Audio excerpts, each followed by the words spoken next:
Bonjour, bienvenue dans une nouvelle chronique de l'ombre dans laquelle une pluie battante s'abattait sur la vieille maison abandonnée perchée au sommet d'une colline boisée. Ses murs fissurés et ses fenêtres brisées donnaient l'impression que l'endroit surveillait silencieusement la nuit étoilée. Les arbres dénudés autour semblaient être des sentinelles figées par le temps, amplifiant l'ambiance glaçante du lieu. C'est ici que Sarah, Lucas, Camille, Théo, Jade et Adrien avaient décidé de célébrer l'anniversaire de Lucas. Une idée que Sarah avait qualifiée de « génialement effrayante ». Ils avaient entendu des rumeurs au sujet des anciens propriétaires, une sorcière et sa fille, tuées injustement des siècles auparavant. La voiture grinça en s'arrayant devant la maison. Tous descendirent, leur torchets en main, illuminant le jardin en friche envahi de ronces et de statues érodées. Adrien, d'un ton moqueur, dit « Parfait pour une soirée d'horreur. Mais si un fantôme me poursuit, je vous préviens, je cours avant vous. » La soirée avait débuté comme une banale fête improvisée. Les rires et la musique résonnaient dans les pièces désertées, accompagnés par le bruit de la pluie sur le toit en lambeaux.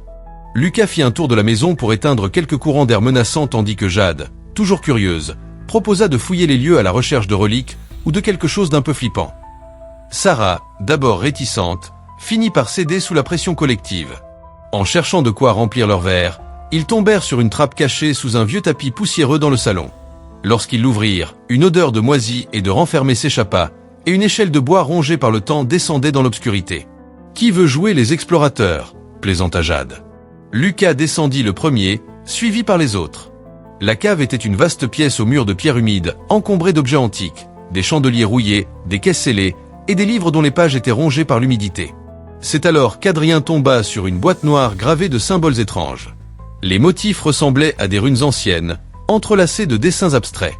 L'objet semblait étrangement intact, comme si le temps n'avait aucune emprise sur lui. « On ouvre ?» demanda Lucas, les yeux brillants d'excitation. Malgré les réticences de Camille, la curiosité collective eut raison d'elle. Ils soulevèrent doucement le couvercle, révélant un jeu de cartes à l'aspect sinistre. Chaque carte était illustrée d'images morbides et mystérieuses. Un corbeau noir, une horloge brisée, une silhouette encapuchonnée et des scènes de mort grotesques. Les détails sur chaque carte semblaient presque vivants, à tel point que Jade eut un frisson en les effleurant. « Regardez, on dirait des cartes de tarot !» s'exclama Jade, fascinée. « Et si on jouait ?»« Juste pour rire !» proposa Sarah, inconsciente des conséquences. Ils s'installèrent en cercle autour de la table branlante au centre de la pièce, et chaque ami tira une carte à tour de rôle. Ce qui commença comme un jeu d'adolescents curieux prit rapidement une tournure sinistre. Les cartes semblaient décrire des scènes précises, des événements qui leur semblaient à la fois familiers et glaçants. Lucas tira une carte représentant une voiture déséquilibrée sur le bord d'une falaise. Camille, une silhouette tombant dans une fosse. Chaque tirage apportait son lot de malaise, jusqu'à ce que Jade, en riant nerveusement, brise une règle écrite en lettres écarlates sur une carte. Astérisque astérisque, ne jamais toucher les cartes des autres. Astérisque astérisque. À cet instant, une bourrasque glacée parcourut la pièce. Les bougies vacillèrent et s'éteignirent. La cave plongea dans l'obscurité, et un murmure indistinct s'éleva, comme si des voix émergeaient des murs. Les ombres projetées semblaient danser, menaçantes, sur les parois. « Qu'est-ce que c'était ?» demanda Théo, les mains tremblantes. Ils ne tardèrent pas à comprendre que ce n'était pas qu'un simple jeu. La première tragédie survint alors que Lucas, en remontant des escaliers, glissa soudainement et se fracassa le crâne sur le sol de la cave. La scène ressemblait à s'y méprendre à la carte qu'il avait tirée. Sous le choc, ils tentèrent de quitter la maison, mais une force invisible semblait les en empêcher. Les portes refusaient de s'ouvrir, et les fenêtres étaient scellées. Chaque carte semblait prédire une mort prochaine, et les survivants comprirent qu'ils avaient libéré quelque chose d'ancien, de maléfique, un esprit piégé dans le jeu. « On doit remettre les cartes dans la boîte !» cria Camille, en essayant de garder son calme. Mais ce n'était pas aussi simple. Les cartes étaient dispersées, et chaque tentative pour les récupérer semblait entraîner de nouvelles manifestations. L'esprit semblait s'amuser de leur panique, les forçant à affronter leurs peurs les plus profondes.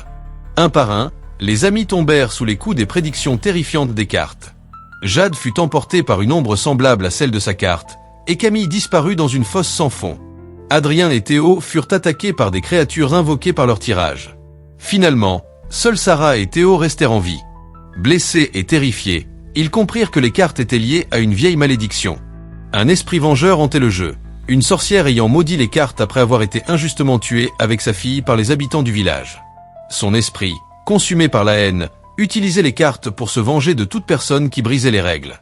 On doit détruire les cartes, s'écria Théo. Mais comment? Rien ne fonctionne, répondit Sarah, désespérée. Dans un dernier élan de désespoir, Sarah eut une idée audacieuse. Si les cartes fonctionnent en prédisant, peut-être qu'on peut les utiliser contre elle. Tremblante, Sarah prit une carte et murmura une invocation pour la sorcière elle-même. Les cartes semblèrent réagir, et l'esprit maléfique se manifesta dans une tempête de cris et de lumière. Sarah continua à tirer des cartes, forçant la sorcière à affronter sa propre malédiction. Dans un éclat final, la sorcière fut consumée par les cartes qu'elle avait créées.